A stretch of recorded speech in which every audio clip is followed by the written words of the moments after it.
Organização Nacional dos Advogados Populares, e também com uma religiosa, Filhas de Jesus, da congregação Filhas de Jesus, e essas 4 organizações, instituições, modos diferentes de ver uma mesma questão, estão aqui para conversar conosco sobre essa questão.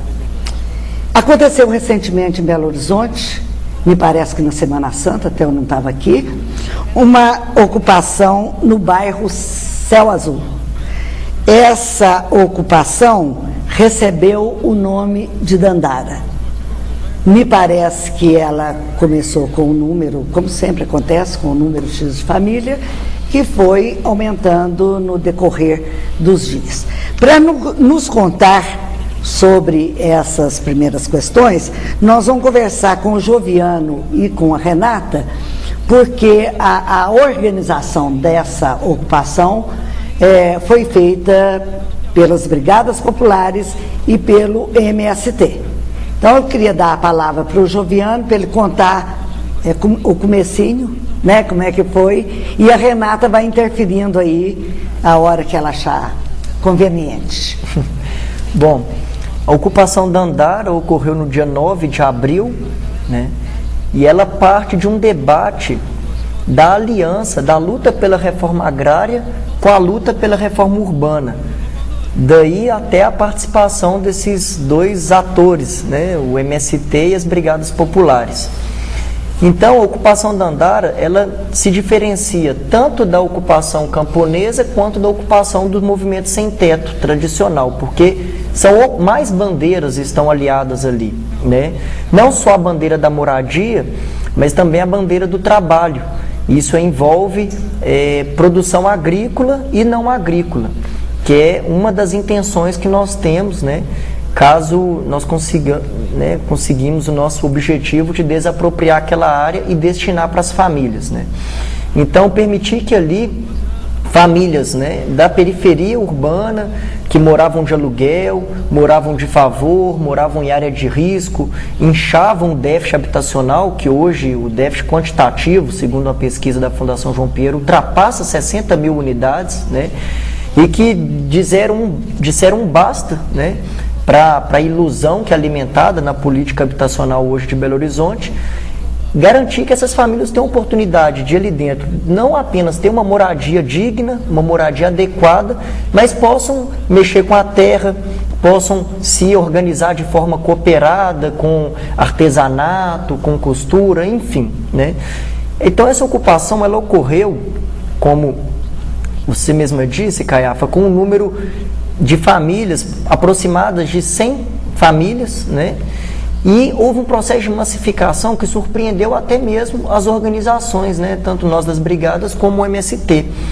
E essa massificação reflete até essa situação de penúria que as pessoas vivem, né? A grande massa de trabalhadores e trabalhadoras das periferias urbanas, né? E que não tem uma política pública, né, atenta para essa questão, né? Que realmente caminhe no sentido de superar o déficit habitacional, de garantir acesso aos equipamentos, acesso ao trabalho, acesso à terra. Então, essa massificação foi reflexo disso. Então, a ocupação Dandara hoje são 1.084 famílias cadastradas, né? E veja bem, do dia 9 de abril até hoje, né? Então, e além disso, há uma lista de espera de mais de 400 famílias, né, que estão na lista de espera porque não comporta mais gente, né? Nós estamos numa área limitada do terreno. E uma coisa muito importante de se colocar também é a natureza desse terreno, né? Um verdadeiro latifúndio urbano que está ali no vetor norte, né, de expansão, de desenvolvimento da cidade hoje, que tem sofrido uma agressão muito forte da especulação imobiliária. É um terreno que se encontrava abandonado desde a década de 70, quando era uma fazenda. Qual que é a extensão dele? A extensão do terreno é de aproximadamente 40 hectares, que é 400 mil metros quadrados, né? 40 campos de futebol. Então imagina bem, um terreno dessa dimensão, numa área adensada da cidade, né? Numa área muito adensada da cidade, e servindo para bandidagem, servindo para bota fora, né? Proliferação de doenças. Então, isso reflete até no apoio que hoje a ocupação Dandara tem da comunidade do entorno. Deixa eu colocar a Renata aí na nossa discussão. E eu quero te fazer duas perguntas, Renata. Primeiro, por que Dandara? Explique esse nome para nós. E segundo, já que você é do MST, deve ser especialista nisso, como é que começa a acontecer uma ocupação? Sim, Dandara foi o nome escolhido pelos próprios ocupantes, né?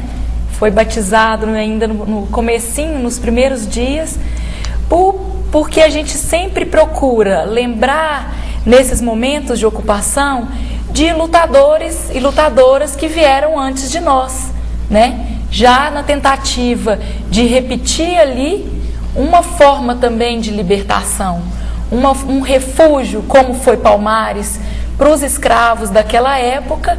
A gente pensa que a ocupação Dandara também seja um refúgio para essas pessoas que estão hoje amontoadas, né, nas grandes cidades, nas periferias.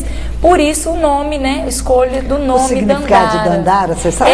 Dandara foi uma grande estrategista, né, uma mulher, uma guerreira dos Palmares, né, e também foi companheira do Zumbi. Então, em homenagem a ela, em homenagem também a todas as mulheres, né, que essa luta por moradia, ela tem muito do feminino, né? Lá na ocupação mesmo, a gente deve ter por volta de uns 65% dos ocupantes são mulheres, né? E com seus filhos, né, com sua família.